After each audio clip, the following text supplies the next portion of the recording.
Itong mga nakaraan, kapag ako'y natutulog,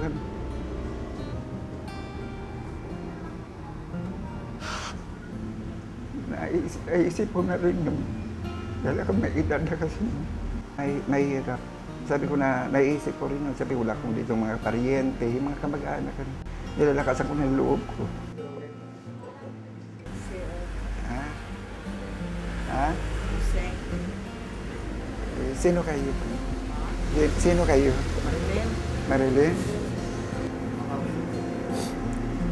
Hindi sa'yo si Marilyn.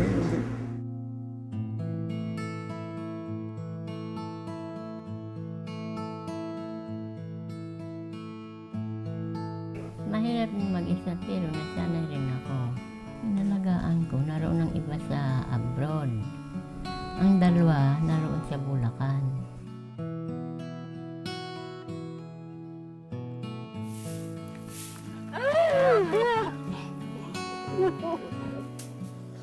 Nawala ka ng puli sa aton.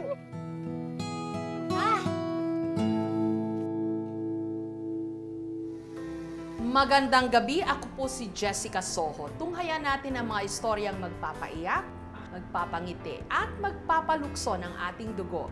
Dahil ang mga pinapangarap na muling pagtatagpo, abot kamay na dito sa Reunions. Tulungan niyo po kami. Mundo'y nawala ng kulay, pangarap nawala ng saysay, nang bigla na lang mawalay ang mga mahal sa buhay. Lahat tayo'y may karapatan na sa pamilya'y mapabilang. Lahat tayo'y magtutulungan sa muling pagkikita inaasam. Ang naghahanap ay may pag-asa, ang nawawala ay makikita. Nasirang pamilya muling mabubuo, gumuhong pangarap muling itatayo dito sa Reunions.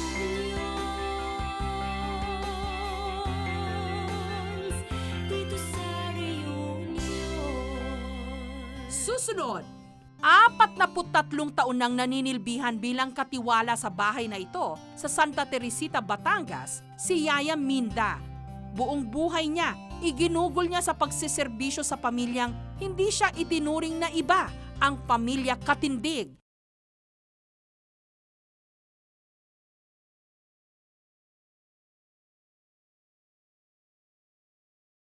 Dito sa Reunions. Kapag kinakailangang magtrabaho ng parehong ama't ina, kadalasan sa kasambahay o yaya na iiwan ang kanilang mga anak. Madalas tuloy, sila ang tumatayong pangalawang magulang ng mga bata. Ganito ang kwento ng buhay ni Yaya Minda. 43 taon nang naninilbihan bilang katiwala sa bahay na ito sa Santa Teresita, Batangas, si Yaya Minda. Buong buhay niya, iginugol niya sa pagsiserbisyo sa pamilyang hindi siya itinuring na iba, ang pamilya Katindig. Matagal na raw pumanaw ang mag-asawang Katindig na unang pinaglingkuran ng matanda, habang may kanya-kanya na ring pamilya ang mga anak ng mag-asawa na dating inalagaan lamang ni Yaya Minda. Mahirap din mag-isa pero nasanay rin ako. Inalagaan ko, naroon ng iba sa abroad. Ang dalawa, naroon sa Bulacan. Bihira mang bisitahin ng kanyang mga alaga ang bahay na ito sa Batangas, hindi naman pinababayaan ni Yaya Minda ang nasabing tahanan. Ngunit sa kanyang pag-iisa, hindi niya maiwasang malunod sa kalungkutan. Madalas kasi niyang naaalala ang kanyang mga kapatid na naiwan niya sa probinsya. 43 taon na ang nakararaan.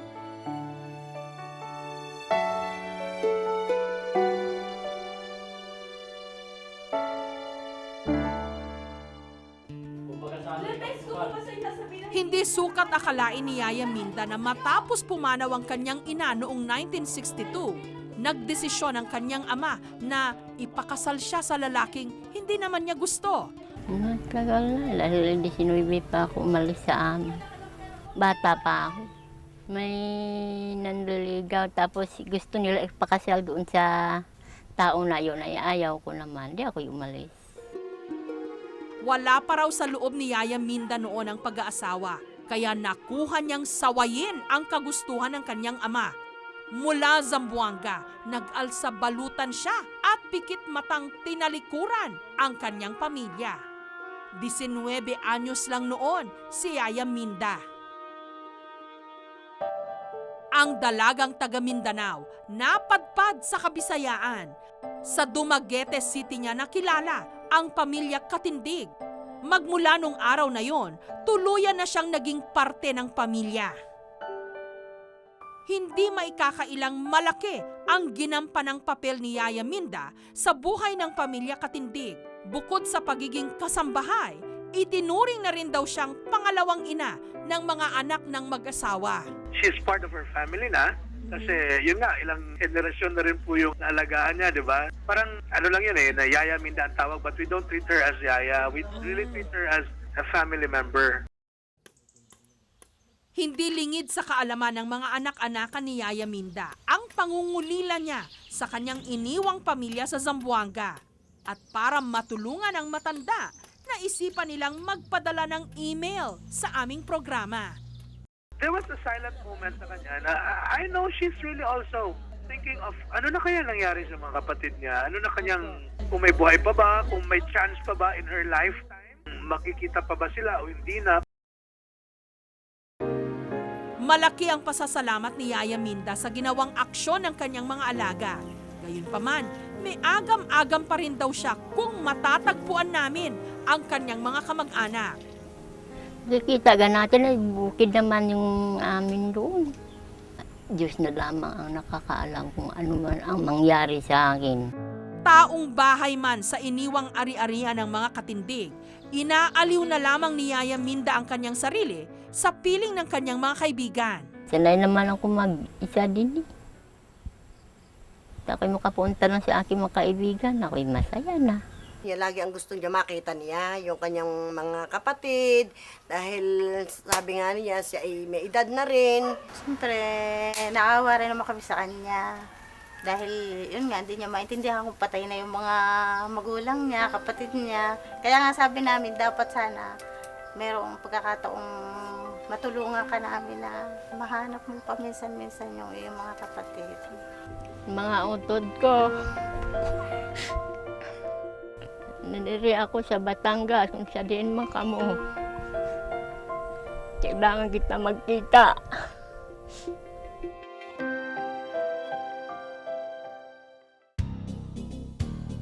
Ayon kay Yaya Minda, Pablito, Hermenegildo, Romeo, Rita, Huli, Nilda, Merlita at Josie ang pangalan ng kanyang mga kapatid. Dati raw silang nakatira sa bayan ng Ipil sa Zamboanga, Sibugay. Agad na naming inaksyonan ang kaso ni Yaya Minda. Sa pamamagitan ng COMELEC, isang Hermenegildo Hermano ang natuntun namin sa Ipil, Zamboanga, Sibugay. Tay, tanong ko lang sa inyo, meron po ba kayong nawawalang kapatid? Meron. Ano ho ang pangalan? Si Luz Linilda. December 1, 2010, matyaga naming hinintay sa airport ang pagdating ng mga kapatid ni Yaya Minda. Sila na nga kaya ang 2 sa 8 kapatid niya. Dito sa reunion. Susunod,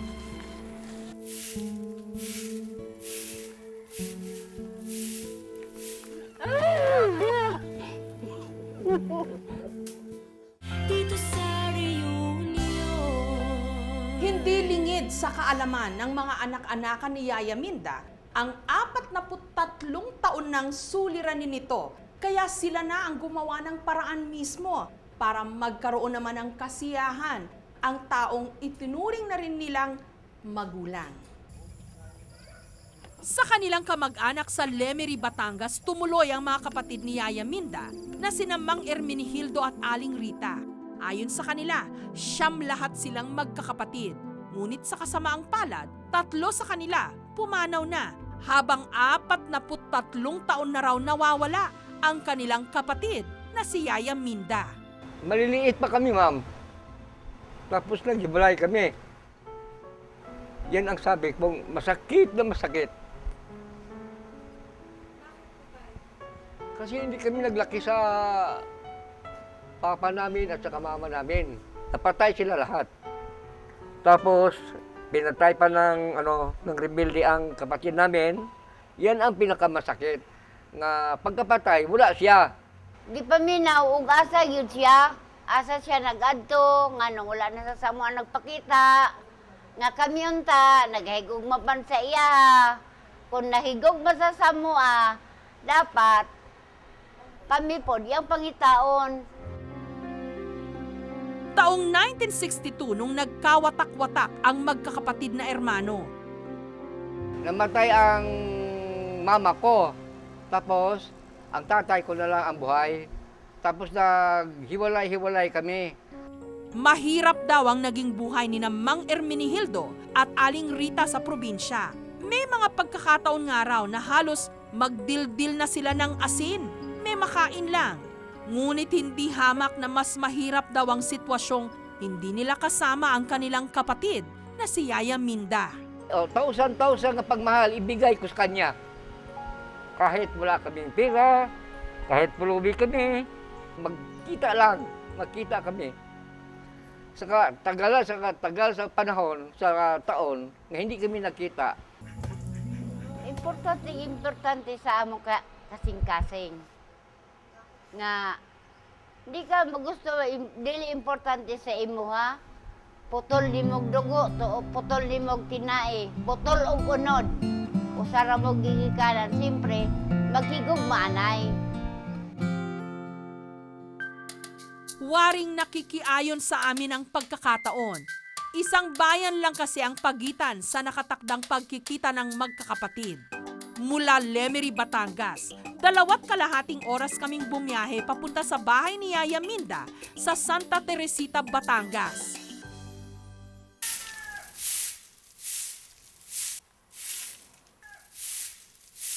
Pagdating doon, inabutan naming abala sa mga gawaing bahay si Yaya Minda.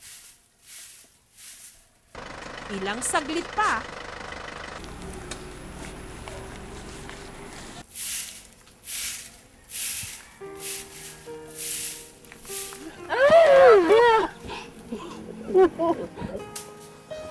Nga wala ka nagpuli sa aton. Ha? Nga wala ka nagpauli. Ha? Ha? Nga wala ka nagpuli dito. Kasi na mo nga pinaabot, abi na mo napatay ka na. Kada ko manggali sa imo lawas, ka nga ang hindi ka katultol sa imong ginalinan. Tuti kami nga pinangitar, ikaw man lang galin isa. Hanggas nga, abot na gani kami to sa diin to kakalibutan na ga.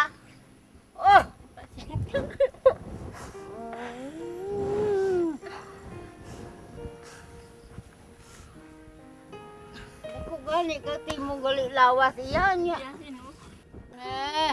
Kati nakadugay-dugay, ano ka katuig to naghalin nga? Na, hindi ko lang matandaan. Hindi ko matandaan, di mo kalimutaw. Ulit ta! Maupod ka? Ha? Kay? Uli sa Mindanao. Ulit ta sa Mindanao? Ay, musta sila Nonoy? Nunoy? Pagday? Ay, Patay na. patay na. Matagal na Si namatay. Manny Romeo, napatay na. Si Nonong Bulilo, napatay na. Sikat to, Ara siya sa kabasalan. si Mila. Ako! Si... Ko sa ating pag-usapan ngayon, kung paano pag-uwi mo. Yan, para doon kita kasi kitang magpamilya. Ikaw lang di isa dito sa madamo. So, may bata ka na Wala, ako ba na? Oh, di ba puli ta dito? Kadamo kita to. Mayroon kayong kwan doon, mga apo. Sige na. Madamo na to ka imong kaapuhan. Na. Maupod ka. Wala man kagali diri pamilya. Nagpasalamat ako sa Ginoo. Labaw na sa inyo. Nagpasalamat ko nga nakita ko siya nga buhi. Layo pa. Palayo pa siya. Parang buluang. Yung dugo ko kumulo. Parang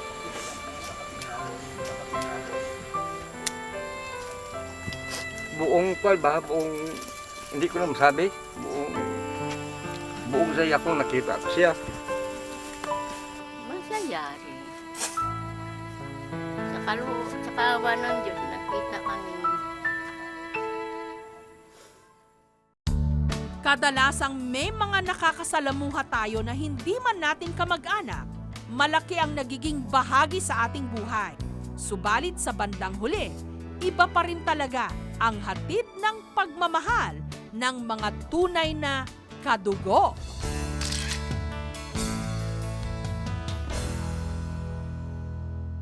Dito sa reunion.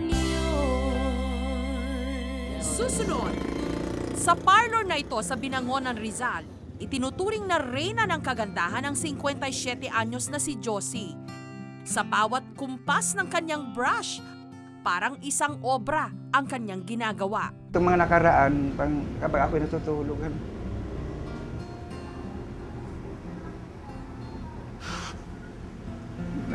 naisip ko na rin yung dahil ako may edad na kasi. Dito sa reunion. Makulay at masaya. Yan ang karaniwang buhay ng mga bading.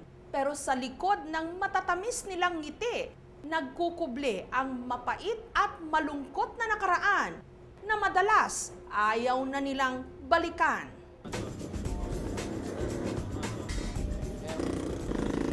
Sa parlor na ito sa Binangonan, Rizal, itinuturing na reyna ng kagandahan ng 57 anyos na si Josie. Sa bawat kumpas ng kanyang brush, parang isang obra ang kanyang ginagawa.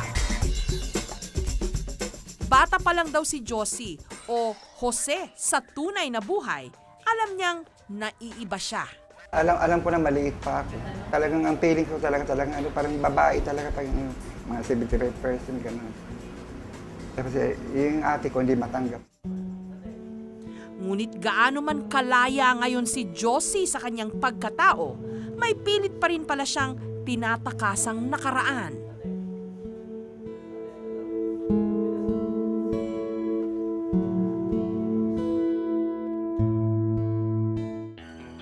Apat na taon na raw mula nung umalis si Josie sa kanilang bayan sa Negros Oriental. Hindi raw kasi tanggap ng kanyang mga kapatid ang kanyang pagiging bading. Sinasaktan ako, nagagalit. Kasi may bakla, alam na nila bakla ako, ayun nila Hindi na raw nakayanan ng nooy 17 anyos na si Josie ang pananakit ng kanyang mga kapatid. Kaya siya'y nagpasya na iwan ang kanyang pamilya at lumuwas ng Maynila. May barkada akong 3 babae, nagyayaan sila gusto ng Maynila. Gusto ko na rin, parang close ko sila barkada. Yun na, nagpunta na, bigla yun. Doon kami sumakay sa yung buwibili ng mga baboy sa ginawa lechon dito sa Maynila. Doon kami napasakay. Tuluyan nang nakipagsapalaran sa syudad si Josie. Dito niya nakilala ang matalik niyang kaibigang si Bebot na siyang nagturo sa kanyang humawak ng gunting at suklay. Mabait siya. Pumut Bisaya siya noon, nahiyan sa tao, may takot siya. Ako yung nagpalakas ng loob sa kanya. Kung di mo tatatagan, habang buhay kang magiging kawawa. Maliit pa lang ako, talagang gusto ko na ng mga ayos ng babae. Mga pinsan ko, inaayusan ko na yun. Kahit anong pilit ko, talagang mas maalamang ka talaga yung puso ng babae. Sa 5 kapatid daw ni Josie, bukod tanging sa kanyang ate Marilyn lang siya hindi nagtampo. Mabait siya sa akin, kahit nung dalaga pa siya, close kami ka na ba. Hanggang sa nag-asawa siya, nung nag-asawa na siya, at saka nung time na umalis na ako. Malapit siya sa akin, siya nakakaunawa. Itong mga nakaraan, kapag ako'y natutulog,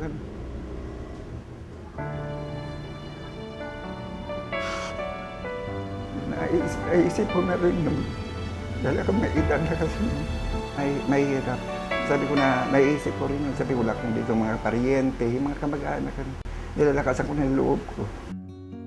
Hindi biro ang 40 taong pag-iisa. Para kay Josie, hinilom na ng panahon ang sugat ng kahapon. Len, miss ko na kayong lahat, kayo tanan, si Ate Landa, ikaw, kayong lahat dyan. Gusto ko na kayong makita. Miss ko na kayo lahat dyan. Ayon kay Josie, Lorenza, Alexandra, Espiridon, Marilyn at Lolito ang pangalan ng kanyang mga kapatid. Posibleng sa Bais, Negros Oriental pa rin nakatira ang mga ito. Agad na kaming nakipag-ugnayan sa Comelec. Swerte namang naroon pa rin sa Bais sa Negros Oriental ang pang-apat na kapatid ni Josie na si Marilyn. Makalipas ang 4 na dekada, makikilala pa rin kaya ni Aling Marilyn ang kanyang kapatid na si Josie. Dito sa reunions. Susunod, isinama namin si Marilyn at ang kanyang anak papuntang Binangonan, Rizal. Wala siyang kaide-ideya na ang mismong magpapaganda sa kanya ang kanyang kapatid na si Jose. Ha?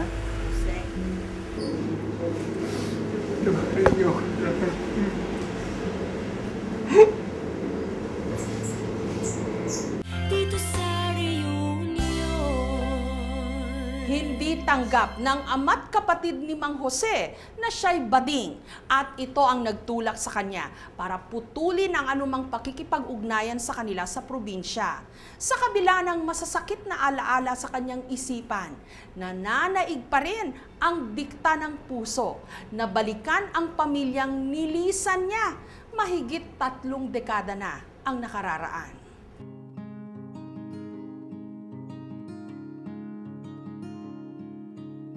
Biglaan daw ang pag-alis ng kanyang kapatid na si Jose sa kanilang probinsya.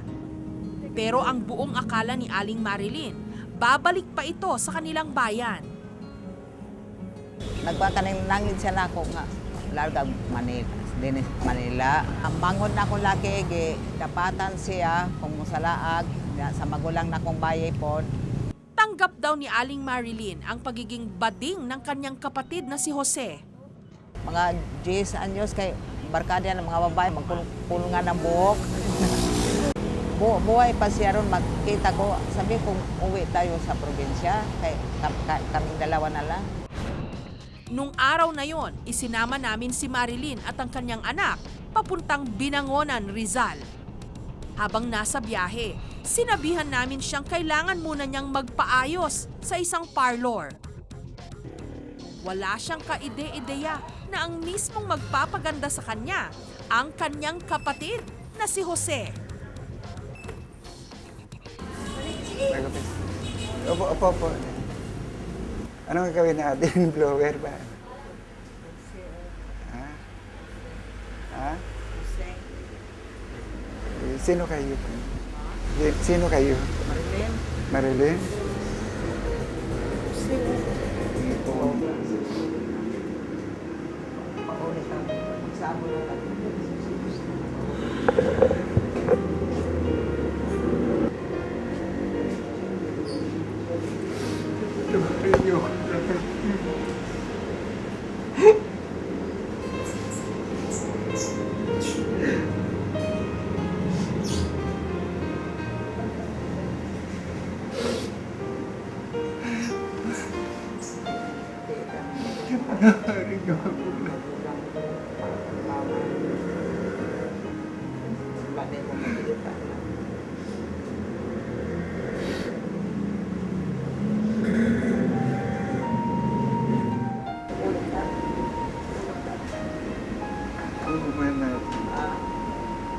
Pasunod ito,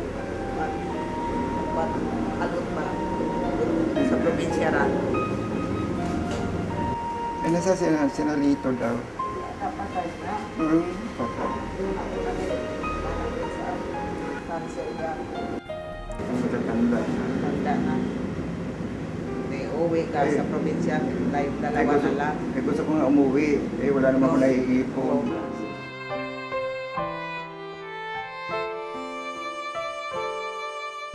Sulod ko kay si Jose. Jose John. Amo nang nisulod ko. Masaya Masaya kami kayo, Pasko na. Pinakamasaya na siguro sa buhay. Tuwan-tuwa ako, nakikita ko naman. Pero hingi akong tawad sa kanila.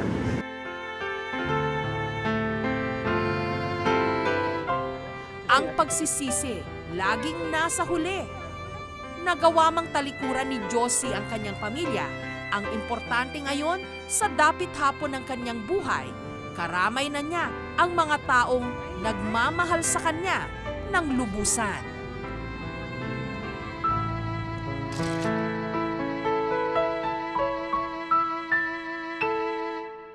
Dito sa reunion.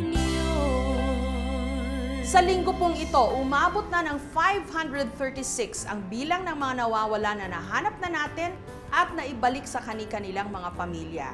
Kumpiyansa ho kaming patuloy pa rin madadagdagan ang bilang na yan. Basta't patuloy pa rin po tayong magtutulungan. Para po sa mga kaso ng mga nawawala, tumawag lamang po sa aming hotline 982-7777, local 3011 o mag-email sa reunions@gmanetwork.com. Pwede nyo rin pong bisitahin ang aming Facebook account. Magandang gabi, ako po si Jessica Soho. Magkita-kita po tayong muli sa susunod na linggo. Dito lang sa programang Ang Tanging Hangad, buuin ang bawat pamilyang Pilipino. Merry Christmas and a Happy New Year po sa inyong lahat.